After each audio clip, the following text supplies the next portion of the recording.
За, сайн зэрэг гишүүний яг энэ санаачилсан хууль, улсын бүртгэлтэй холбоотой энэ хуулийн зохицуулалт бол маш чухлаа. 2 жилийн өмнө Ушаандрын Болтхүү гэд суулж улсын бүртгэлийн даргын ажлыг хийж ирсэн Болтхүү бас яг энэ төрлийн хууль хэрэгтэй гэдэг санааг хэлж ирсэн. Тэгээ ашгүй сайн зэрэг гишүүн бас яг энэ хуулийг ингээд хэлбэржүүлээ санаачлаад ороод ирж байгаа. Эрнандо де Сото гэж одоо томоохон эдийн засагчийн хэлсэн үг байдаг. Ер нь бол энэ өмчийн бүртгэл бол явц цав тодорхой байж ээж тэр нь өөрөө шударгаар эдийн засгийн хэрэгэлтэнд ордог байж ээж нийгмийн эдийн засгийн боломжуудыг авчирнаа гэж нэгдүгээр хэлсэн. Хоёрдугаар Нобелийн шагналт Амартья Сен гэж хүний одоо 1998 онд Нобелийн шагнал авсан гол одоо бүтээл дээр бол хөгжил гэдэг бол эрхчлөө гэж байгаа. Тэгээ нэг бизнесийн эрхчлөө, өмчлөх эрхчлөө, эдийн засгийн харилцаа нь өөрөө ямар нэгэн одоо гэмт халдлага, хулгай, лойвер, залилангаас ангид байх тухай ойлголт. Тэгэхээр энэ сайн зэрэг нарын гишүүдийн санаачилж байгаа хуулийн гол концепц болвол энэ одоо өмчлийн асуудал асар тодорхой байх, нэг байрны одоо баригдаж дуусаагүй байгаа байрны явцаар олон дахин одоо барьц залбар гаргаад иргэдийг хуурам мэхэлдэг ийм асуудал гараад байна. Яагаад энэ хууль явж байгаа гэхээр нэгдүгээрт бол залин мэхлэх, хуурам мэхлэх бусдыг одоо хүнд байдалд оруулах, хохирол учруулахаас энэ хууль гарснараа одоо урьдчилан сэргийлэх боломжтой. Нөгөө талдаа бас яг энэ шударгаар бизнес эрхлэн явж байгаа, барилгын салбарт байгаа, яг баялаг бүтээгээд явж байгаа хүмүүсийг ажлын байртай байлгаж байгаа хүмүүсийн эрх ашигыг бас хамгаалах.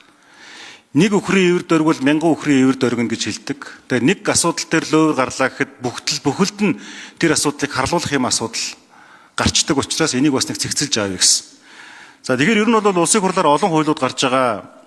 Ер нь хууль маш энгийн хүмүүст ойлгомжтой байх ёстой гэсэн зарчим байдаг.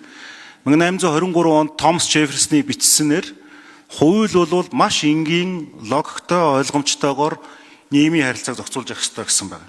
Тэр хуулийн төслийг санаачлагчаас асуух нь яагаад энэ хууль зайлшгүй энэ нийгэмд хэрэгтэй байгаа тухай түүнээс ямар зохицуулалт нь гарцаагүй одоо хэрэгтэй байгаа тухай маш товчхоноор жирийн одоо иргэдэд ойлгомжтой байдлаар энэ төслийг товчхон танилцуулаач. Энэ хууль гарахгүй бол ямар алдагдсан боломж гэдэг шиг эрх зүйн зохицуулалт байсаар байгаа тэр нь иргэд иргэдийг хохирох нөхцөл байдал байгаад байгаа гэдэг тодруулга хэлж өгөөч биш үү? За хууль санаачлагч сайн зэрэг гишүүн хариулъя. За Эрдэнэт гишүүнээс баярлалаа. Концепцийн маш одоо тодорхой та өөрөө баг барь суураараа хэлжлээ те. Тэгээ ерөн зүгээр энэ альва бүртгэлийн үн зөв байх гэдэг бол энэ одоо төрийн байгууламж Монгол улсын одоо бүх зүйлийг одоо төлөвлөхөөсөө эхлээд хэрэгжүүлэх энэ ажиллагаан дээр яг бодиттой шийдлүүд гаргана л гэсэн үг. Бүртгэлээ бид нэр бүх одоо альва салбаруудаар хийж чадахгүй бол иргэдийнхээ өмчийг хамгаалж чадахгүй.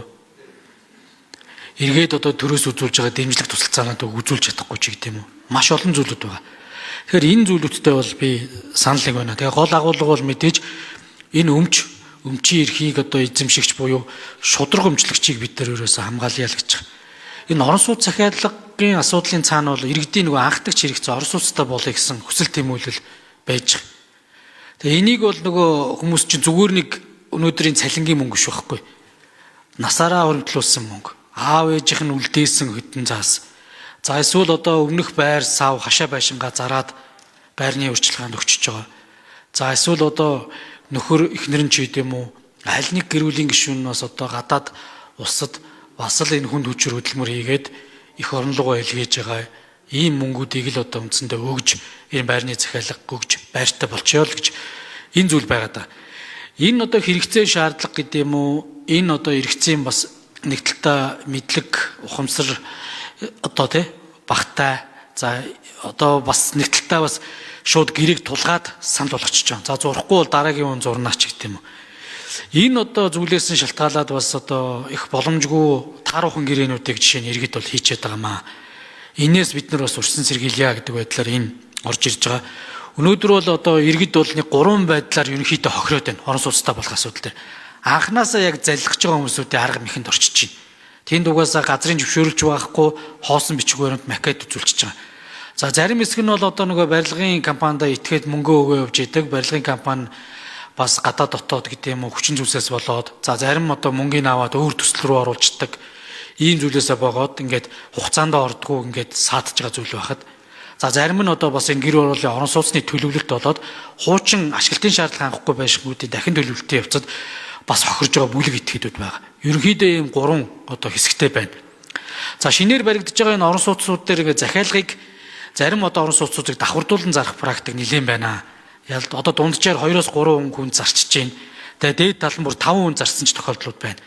Тэгэхээр иргэд энэ мэдээллийг буюу мэдээд ирэх юм бол гэрээ байгуулахдаа захиалгатай юм уу банкны процент тавьсан байран дээр захиалга өгөхгүй байх. Ийм одоо боломжуудыг одоо эрэлхийлэх нь зөвөө л гэж одоо энэ хуулийн төслийг оруулж ирж байгаа. Өөрөөр хэлэх юм бол